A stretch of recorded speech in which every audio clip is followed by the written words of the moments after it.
She thought it was a robbery. The millionaire CEO mistook her for an Uber and ended up finding love. Before we begin, leave a comment telling us from which city you're watching. And at the end, don't forget to rate this story from 0 to 10. Enjoy the story.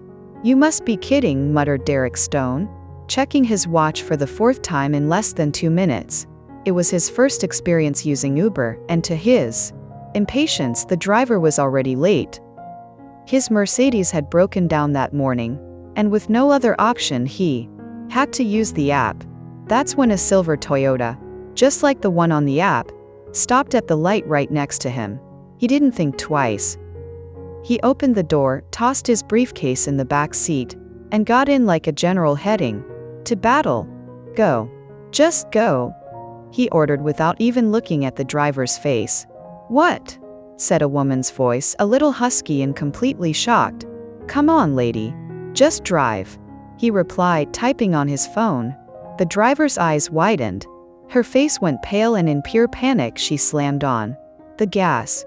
Oh my God, I want to live, she screamed, gripping the wheel with both hands as if she were fleeing for her life. Derek dropped his phone. Hey, why are you screaming like that? Because you're robbing me, you lunatic, she cried, glancing at him through the mirror. I just stopped at the light. Help! Oh God, I'm what? He shouted, now panicking too. I'm not robbing you. Aren't you my Uber? Uber? Work in an office. Then why did you stop in front of the coffee shop like a rideshare car? Because there was a red light. Oh, for heaven's sake. She pulled the car over to the shoulder with a jolt that almost made Derek choke on his own shout. They stared at each other in silence for 3 seconds. The engine was still roaring. Embarrassment filled the air. All right, he finally said with a sigh. That was confusing. Confusing? You scratched the back of his neck, trying to stay composed. The truth was, now that the adrenaline was fading, he realized just how funny the whole thing was. Taya was a mistake. He smiled. A misunderstanding. All right. A misunderstanding that could have ended in a lawsuit. And believe me, I know how these things work. I work in a law office. He froze. Really? Really? You're lucky I don't carry a weapon. Derek laughed. You know what? You're right. I'm sorry. I was running late, saw the car, thought it was my Uber, and jumped in without thinking. It was an impulse. He paused. But since you work at an office and Emily huffed, still upset. But there was something in his expression, or maybe in the absurdity of the situation, that made her give in. Fine, but only because you look like a lost fool. I may be lost, but I'm not a fool. I'm Derek. He extended his hand. I'm Emily, and let's be clear, if you try anything suspicious, I'll crash this car into a pole. I've already been traumatized. Enough for today. During the ride, they teased each other. Emily explained she was late because her sister had turned off her alarm. Derek mentioned he hated public transportation. She called it rich people drama. He called her lightning driver. They laughed. They complained about traffic. And for a brief moment they forgot the madness that had started their morning. When they reached the tall mirrored building of Weston and Bralaw, Derek pointed. Here it is. The firm where I work. Really? Emily stopped the car smoothly. I work here too. His eyes widened. You've got to be kidding. No, I'm George's assistant. He works on the 8th floor. I'm a partner and I've never seen you there. Well, I've never seen a lawyer jump into random cars in the middle of the street either. And yet here we are. Derek looked at her for a moment, intrigued. Emily H. Thank you for the ride and for the near-death experience. It was unforgettable. She laughed. Thank me by buying me a coffee sometime, but next time you better get into the right car. He got out, and as he climbed the steps to the entrance, he couldn't resist looking back. Emily was still in the car, laughing to herself. He smiled. Definitely unforgettable. Derek spent the entire morning trying to focus on the contracts on his desk, but his mind kept drifting back to that brown-haired woman who had almost scared him to death and to laughter just a few hours earlier. Every time he thought about her terrified face, yelling, I want to live, He let out a quiet chuckle that made his secretary, Martha, raise a concerned eyebrow. Mr. Stone. Martha appeared at the door for the third time. Are you all right? Do you need anything? I'm great, Martha. Better than ever, actually. She looked at him as if he had completely lost his mind and walked away, shaking her head. Derek didn't care. He was far too curious to know more about Emily, George's assistant, who drove like she was in a police chase and had the sharpest tongue he'd come across in years. When lunchtime came, Derek decided to take a walk through the hallways before heading out.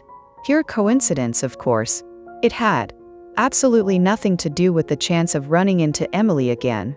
Absolutely nothing. Walking down the 8th floor. Also a coincidence since Jorge worked there. Derek heard a familiar laugh echoing down the hall. He slowed his pace and saw Emily at the center of a small group of employees, gesturing animatedly as she told a story. So I said to the client, "Sir, you want to sue your neighbor because her cat pooped in your yard? Fine, but just know you'll be known as the cat poop lawsuit guy for the next 5 years." Emily mimicked a deep, pompous voice. He gave up right then. The group burst out laughing. Derek hid behind a column watching in fascination. Emily was naturally funny, spontaneous, and held everyone's attention without even trying. Nothing about her was forced or calculated. The complete opposite of the people he usually spent time with, who measured every word as if they were in a business meeting. "Emily, you're terrible," laughed Sandra from accounting. "Poor man. Poor nothing." Emily rolled her eyes.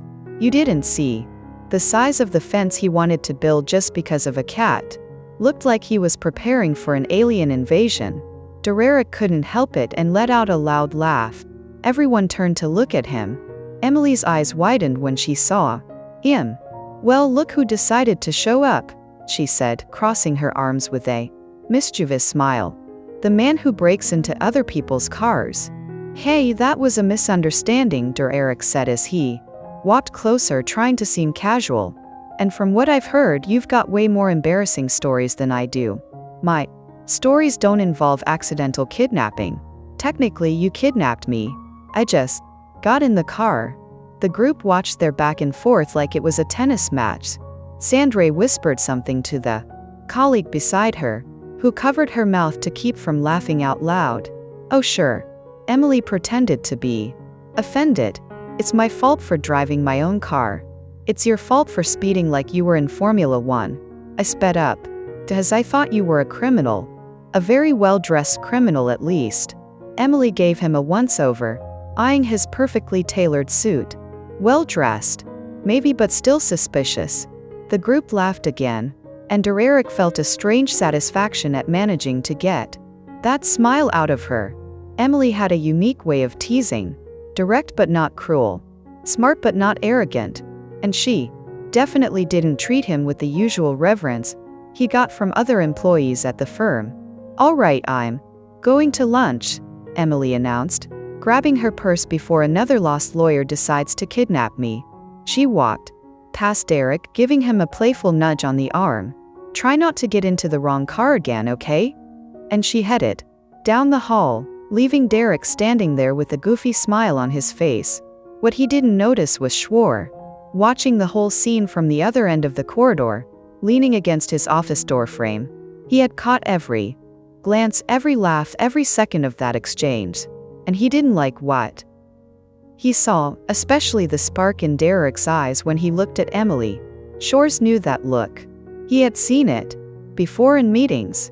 Whenever Derek set his sights on an important case or a promotion he wanted, it was the look of someone who had found his next goal. And that was a problem because Jorge had feelings for Emily, feelings he never had the courage to express. But that grew quietly each day they worked together. With every laugh of hers, every moment she showed her sharp intelligence and contagious good humor. "My wallet. Are you all right? You look worried." "I'm fine, Emily." He forced a smile. "Just thinking about the afternoon cases." "Oh, the construction company lawsuit. I sorted all the documents you asked for. They're on your desk, organized by date. Perfect as always." Emily smiled and stepped into the office to grab her wallet. Emily, he said, moving closer. When you get back from lunch, can we review the Peton Associates contracts? Something urgent came up. Of course, Mr. Horge, she answered right away. Anything you need. When Emily walked out of the room with you by her side, Derek was standing in the hallway talking with another lawyer. Good lunch, Emily, Derek said with a smile that never reached his eyes. He nodded. Derek Hoare replied in the same tone. Emily looked from one to the other, feeling a strange tension in the air, but not quite able to tell what it was. Well, I'll be going then. See you later. She stepped away, leaving the two men staring at each other. Derek was the first to break the silence. George, I hope there's no problem with me talking to Emily. Problem? George adjusted his glasses. Why would there be a problem with you talking to my assistant? The emphasis on the word my was subtle, but Derek caught it right away. No particular reason. I just wanted to be sure we're all professional here. We've always been, Derek. Always. The two parted, each heading in a different direction down the hallway, but both knew something had shifted that morning. Derek kept coming up with excuses to pass by the 8th floor for the rest of the week. He needed to check some files in the legal department. He wanted to speak with the research staff. He had forgotten to sign some documents. Emily, for her part, started to notice the pattern, and as much as she tried to deny it, she found it amusing how Derek tried to look casual when it was obvious he was going out of his way to bump into her. You again around here? She asked on Thursday when she saw him checking some files very close to her desk. I have the right to walk around my own firm, don't I? You do, but usually partners don't need to walk around the same hallway 5 times a day. Derek pretended to be offended. 5 times. It was at most 3. It was 7. I counted. He laughed. Defeated. Fine. You caught me. Derek Stone. Emily stood up and crossed her arms. You're arrogant, inconvenient, and clearly have nothing better to do. Derek waited for the but. There was always a but when someone started a sentence like that. But she continued and he smiled. You're also funny, and I've kind of gotten used to your mysterious appearances. Kind of gotten used to me. Don't let it go to your head. From then on, the teasing between them became part of the routine. Derek would show up with some flimsy excuse to be on the 8th floor. Emily answered with sharp remarks about his dedication to work. He called her kamikaze driver. She called him lost partner. And Gore watched it all, feeling the knot in his stomach tighten with every shared laugh, every lingering glance. Every moment he noticed Eric managing to make Emily smile in a way he never had. The atmosphere on the 8th floor was definitely heating up, and everyone knew something was about to happen. The following Monday, Derek decided he had wasted enough time with excuses. It was time for a more direct approach. After all, he was Derek Stone. When he wanted something, he got it. And what he wanted now was Emily working for him. At least that's what he told himself. He found Emily in the break room making a coffee that smelled far too good to be the kind the firm provided. Good morning, Emily. Special coffee today. Good morning, Derek, she answered without looking at him, stirring in sugar a little harder than necessary. Yes, I brought it from home. The coffee here tastes awful. Interesting. Have you always been this detail-oriented? Emily finally looked at him, suspicious. Derek Stone making small talk about coffee in the break room. That's new. What do you want? He laughed. He had to admit he liked how direct she was. I want to make you an offer. If it's for more driving lessons, the answer is no. Better than that. Derek stepped closer, taking on his most professional stance. I want you to come work with me as my personal assistant. Emily almost dropped her cup. What? You heard me. Personal assistant. Double your current salary.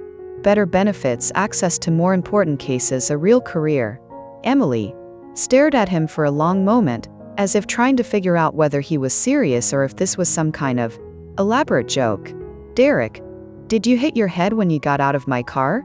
I'm serious, Emily. Double the salary. Triple it and it would still be no. Derek blinked, surprised. Triple? Not everyone gets an offer like that. And not everyone turns it down. Emily crossed her arms. But I am. Why, it's an incredible opportunity because I'm loyal to Gore. He gave me a chance when no one else would. He taught me everything I know about corporate law. He treated me with respect from day one. I can treat you with respect too, Derek. Emily sighed. You're offering me money to abandon my boss. That's not respect. That's just fancy bribery. It's not bribery. It's business. Maybe for you. For me it's about character. Derek felt a pang of something he couldn't quite name. Admiration, frustration. Maybe both. Emily, you're passing up a once-in-a-lifetime opportunity. I'm passing up the chance to become the kind of person who betrays someone who trusts her just for money. And you know what? I'm glad to miss out on that. That was when Jorge appeared in the doorway of the break room. From the look on his face, it was obvious he had overheard at least part of the conversation. Derek. Horace's voice was controlled, but there was a coldness Emily had never heard before. May I have a word with you? Emily looked from one to the other, feeling the tension in the air. I'll go back to my desk, she murmured, grabbing her coffee and leaving quickly. The two men were left alone in the break room. Hor closed the door so Hor adjusted his glasses, a habit Emily knew as a sign of nervousness. Stealing employees now. Stealing is a strong word, Hor. I'd say I'm offering opportunities. Opportunities, repeated with a smile that never reached his eyes. How considerate of you to think about Emily's professional development. She's talented. She deserves more than just organizing your files. My files? Hor's voice rose. Derek, Emily is not just organizing files. She drafts contracts, does complex legal research, meets with clients. She's learning more with me in a year than she would in 5 years as your personal assistant. Being a partner's personal assistant is a very respected position. A personal assistant who fetches coffee and schedules meetings. Please, Derek, we both know what you're doing. Derek straightened, sensing the challenge in Hor's voice. And what exactly am I doing trying to impress a woman with his eyes? You're getting involved in matters that are none of your business. Emily has worked for me for 2. Smiled, but it was a cold smile. I just said things can change. People change their minds, especially when they realize they're limiting their own possibilities. Horst took a step forward. Derek, I'll say this only once. Leave Emily alone or what? Or you'll find out that not everyone in this firm is impressed by your last name and your bank account. Derek laughed, but there was no humor in it. Horse. Once, and that Derek doesn't impress me one bit. Good to know because I'm not trying to impress you. They stared at each other for a few more seconds.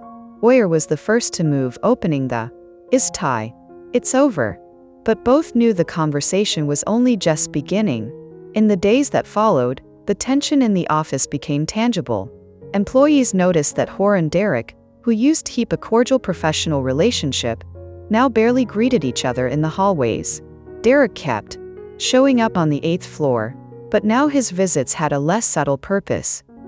He praised Emily's work out loud, mentioned interesting cases coming up in his department, and always found a way to make it clear his offer was still on the corporate mergers you did last week was excellent, very insightful. Thank you, she replied without looking up from the documents. You have a natural talent for strategic analysis. It's rare to find someone with your business intuition. Emily finally looked at him. Derek, you're doing this on purpose. Doing what? Being, I don't know, complimentary. You were never like this before. Maybe I was just slow to realize how good you are at what you do. Or maybe you're trying to convince me to accept your offer by using a different strategy. Derek smiled. You know me well. I know enough to know you don't give up easily. That's an admirable quality in a lawyer. Can be admirable. Emily leaned back in her chair. But it can. Leaving his office, had witnessed the whole exchange. He walked over to Emily's desk with a serious expression. Emily, I need you to review the Henderson Incorporated contracts. There are some clauses that need to be rewritten. Of course, Mr. Hor. I'll do it now. Derek watched the exchange, noticing how Emily immediately gave Jorge her full attention, how she treated him with a genuine respect that went beyond professional hierarchy, and that bothered him more than he wanted to admit.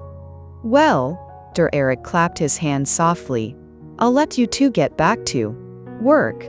Emily, if you change your mind about my offer, I won't." She cut him off, though not rudely. "You never." "No." Eric winked and walked away.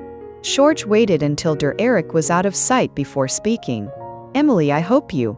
No, you don't have to be polite to him if you don't want to. I know, Mr. Shore, but being rude won't fix anything.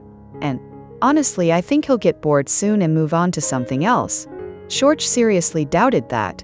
He had known Derek for years, and he knew that once Eric set a goal, he wouldn't stop until he got it. The problem was Shore no longer knew if Derek's goal was to win Emily over as an employee or as something more, and that uncertainty was starting to cost him sleep. As the week went by, other employees began commenting on the Cold War between the two lawyers. Sandra from accounting bet with her colleague in HR that something would explode by Friday. Martha, Derek's secretary, mentioned to the receptionist that she had never seen her boss so focused on one project she hadn't asked for and didn't know how to handle. What she didn't know was that Eric had already decided on his next strategy, and Shore was preparing his defense. The war of kindness began. Tuesday morning, Emily arrived at her desk and found a gourmet coffee from the most expensive cafe on the block, still steaming, with a little note for the best legal assistant in Manhattan. She looked around for Derek, but he was somewhere pretending he had nothing to do with it. "Fancy," Sandra murmured as she passed by her desk. "Someone's trying to impress you." 15 minutes later, Jorge showed up with a box of donuts from Emily's favorite bakery. The small, cozy one 2 blocks from the office. "Thought you might want something sweet to go with the coffee," he said, placing the box on her desk with a smile that was trying to look casual. Emily looked at the expensive coffee, then at the homemade style donuts, and finally at Shore. "Mr. Hoare, you didn't have to." "Of course I did. You work hard and deserve to be spoiled once in a while." Derek, who just happened to be walking, choosing a donut. On Wednesday, it was the printer's turn. Emily was struggling with the stubborn machine that refused to print an important contract when Eric appeared out of nowhere like some kind of tech superhero. "Printer problems?" he asked, already rolling up his sleeves as if he were about to perform surgery. "It's making this weird noise and won't print anything," Emily explained, frustrated. Eric pressed a few buttons, opened and closed a few trays, and miraculously the printer came back to life. "There you go," he said with a victorious smile. "It just needed a man's touch." "Wow, thank you. How did you know what to do?" "I have my hidden talents." What Emily didn't know was that Derek had broken the printer on purpose the night before, staying late at the office to program a small error into the system that only he would know how to fix. Jorge, watching from his office doorway, frowned. On Thursday, when Emily mentioned she needed to make several copies for a meeting, he showed up with a technician who just happened 11 to be around to do preventive maintenance on all the printers on the floor. "What an amazing coincidence," Derek said sarcastically to Martha. "George brought in a technician the very day Emily needed the printer." "Do you think he did it on purpose?" Martha asked, intrigued. "Martha, in this office nothing is a coincidence." By Friday, the competition had escalated to an entirely new level. Derek started by praising Emily's report during a department-wide meeting, calling out her brilliant analysis and fresh perspective for everyone in the legal team to hear. Jorge hit back by inviting Emily to join a meeting with important clients, introducing her as my most talented and insightful assistant. Emily suddenly found herself being passed back and forth like a trophy, praised, consulted, and included in discussions that normally weren't part of her responsibilities. "This is getting ridiculous," she murmured to Sandra over lunch. "They're acting like 2 peacocks in mating season. You're complaining about getting all that attention." Sandra laughed. "Half the women in this office would kill to be in your place." "It's not real attention, Sandra. It's strategy. They're using me as part of a game I don't fully understand." Oh, Emily, you do understand. You just don't want to admit it. Emily sighed. Sandra was right. She knew exactly what was happening. And as much as she tried to pretend it was only about work, there was more to it. The way Eric looked at her when he thought she wasn't watching. The way Hor lit up whenever she laughed at one of his jokes. The situation came to a head the following Monday when a relatively simple real estate case turned into a legal headache. The client, Mr. Henriksen, had bought a commercial building and later discovered there was an unrecorded easement allowing the neighbor to use part of the parking lot. The seller had forgotten to mention that little detail. He was in the conference room surrounded by stacks of documents, clearly frustrated. This doesn't make sense, he muttered, taking off his glasses to rub his eyes. The paperwork is all over the place. I can't find the legal basis to challenge the easement. Emily, who was organizing the files, paused and watched Jorge for a moment. Then she glanced at the documents scattered on the table. Mr. Jorge, may I take a look? Of course, Emily. Maybe you'll see something I don't. Emily stepped closer to the table and began examining the papers. After a few minutes of focused silence, her eyes lit up. Mr. Jorge, did you check the date of the original easement? Course it's here, 1987. And when was the last land survey done? Jorge searched through the documents. 1995. Why? Because if we look at this 1995 map and compare it with the description of the 1987 easement, Emily placed two documents side by side. The area described in the easement no longer exists. It was changed during the 1995 renovation. Or looked at the documents, then at Emily, then back at the documents. Emily, are you saying that? I'm saying the easement refers to a space that was physically altered, making it technically invalid. Mr. Henriksen can challenge it based on the physical impossibility of fulfilling the original terms. Hor was silent for a long moment, then began to smile. Emily, that's brilliant. Absolutely brilliant. Do you think it could work? Could it work? It'll solve the entire case. George stood up and on impulse hugged Emily. Was quick, professional, but Emily felt something different in it. An admiration that went beyond respect for her work. On the other side of the conference room glass, Eric was watching the whole scene. He saw the moment of discovery, saw Jorge hug Emily, saw the genuine happiness in both their eyes, and he felt a stab of jealousy that surprised him with its intensity. It wasn't just professional jealousy, it was something more personal, more primal.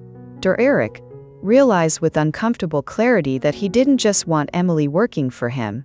He wanted Emily. Period. In the days T2 hat followed, Emily's name began circulating through the halls with a new kind of respect. The assistant who saved the Henriksen case, the young woman you always praise as the girl with an eye for detail. Emily felt the change. People greeted her differently. Other lawyers stopped to ask her opinion on cases. She was no longer just YJ's assistant. She was becoming Emily, the talented assistant. But with recognition also came greater pressure. Derek stepped up his attempts to impress her, showing up with invitations to major legal events and mentioning unique opportunities coming up in his department. George, meanwhile, began including her in more decisions, asking for her opinion on strategies and treating her more like a colleague than a subordinate. Emily found herself at the center of a storm of attention that was both flattering and uncomfortable. She knew both men were interested in her, and it was no longer possible to pretend it was only about work. Derek had dropped any pretense of subtlety. Jorge was wrestling with feelings he had kept buried for years. And Emily was turned into something much more complicated, and everyone in the office knew something was about to explode. Derek showed up at Emily's desk on a Thursday at 11:45 with that expression she was already learning to recognize. Determination disguised as casualness. Emily, how about having lunch together today? He asked, leaning on her desk with a charming smile. I want to talk about your career. Emily looked at him over her reading glasses, suspicious. My career is going just fine. Thank you. No. That's exactly why I want to talk. There are some opportunities coming up that might interest you. Derek, we've already had this conversation, not about working for me, he interrupted quickly. About your future, your potential. Things that go beyond this firm. Emily hesitated. As much as she distrusted Derek's intentions, she had to admit. She was curious. Fine, she sighed. But I picked the place. Perfect. Anywhere you want. Marino's. That little Italian place on 47th Street. Derek blinked. Surprised. He had expected her to pick the usual food truck. Marino's is a lot more sophisticated than I imagined. Just because I eat at food trucks doesn't mean I don't have good taste. Derek, it means I'm on a budget. 30 minutes later, they were sitting at a cozy table at Marino's, a small and welcoming Italian restaurant. Derek had never noticed, even though he passed by every day. So Emily placed her napkin on her lap. What's this mysterious talk about my career? Derek took a sip of wine and straightened. Emily, you have real talent. The Henriksen case proved that. But I get the feeling you're underestimating yourself. What do you mean? You're fine with staying in the position of assistant when you're clearly capable of much more. I'm not talking about coming to work for me. He raised his hand before she could protest. I'm talking about you recognizing your own value. Emily studied him carefully. And what exactly do you think I should do? For starters, stop settling for crumbs. You deserve a seat at the table, not to be serving coffee to the people sitting there. Emily was about to answer when a familiar voice sounded behind her. Emily, what an incredible coincidence. She turned and saw Jorge approaching with a smile that didn't quite hide the unpleasant surprise of finding them there. Mr. Hoare, what are you doing here? Last-minute meeting with the client. Ended earlier than expected. Hoare looked at Derek with icy courtesy. Derek, good to see you here. George. Derek returned, the greeting in the same tone. Join us. We were having a very interesting conversation about professional development. Jorge didn't wait for a second invitation. He pulled up a chair and sat down, creating a triangle of tension. Emily could almost touch. Professional development, Jorge smiled. At Emily. What a fascinating topic. Emily has so much potential, doesn't she, Derek? Exactly what I was saying, Derek replied, cutting into his pasta with more force than necessary. Emily deserves recognition for her exceptional talent. I couldn't agree more. That's why I'm considering recommending her for a promotion. Derek stopped chewing. Promotion to senior legal assistant with a substantial raise and more responsibilities. Emily looked from one. Interrupted. You do know I'm sitting right here, don't you? You can stop talking about me like I'm some kind of project. You're right. Derek smiled, though his eyes stayed on Jorge. Sorry, Emily. I just get excited when I see talent being wasted. Wasted? Short adjusted his glasses dangerously. Emily is learning more with me in 2 years than she would in 5 years in the corporate department. Interesting perspective, Derek countered. Although I'd say diverse experience is always better for professional development. Diverse like fetching coffee and scheduling meetings. Diverse like participating in multi-million-dollar negotiations and international mergers. Emily watched the exchange like it was a verbal tennis match. She decided to step in before one of them ended up with a fork in the eye. Since you're both so interested in my professional development, she said calmly, cutting into her own plate, maybe you should know that I'll be graduating from law school in just 2 months. Total silence. Derek dropped his fork, or nearly choked on his wine. What? Derek was the first to recover. Law evening. Program NYU. I graduate in 2 months. Emily kept eating as if she just commented on the weather. I thought you both knew. Emily Horge leaned forward. You never mentioned. They never asked. You all just assumed I was only an assistant with no ambitions of my own. Derek looked at her with a mix of admiration and something else Emily couldn't quite identify. You're going to be a lawyer. I'm going to try. I still need to pass the bar exam, but yes, that's the plan, Emily. Hoare cleared his throat, suddenly looking nervous. This changes everything. I always knew you were special, but now he stopped, glanced at Derek, then back at Emily. Emily, I need to tell you something. For a long time now phone rang. He looked at the screen, clearly annoyed by the interruption. Sorry, I need to take this. It's urgent. He stepped away from the table, speaking quietly into the phone. Derek and Emily were left alone, surrounded by the clatter of dishes and the hum of other diner conversations. So Derek leaned back in his chair,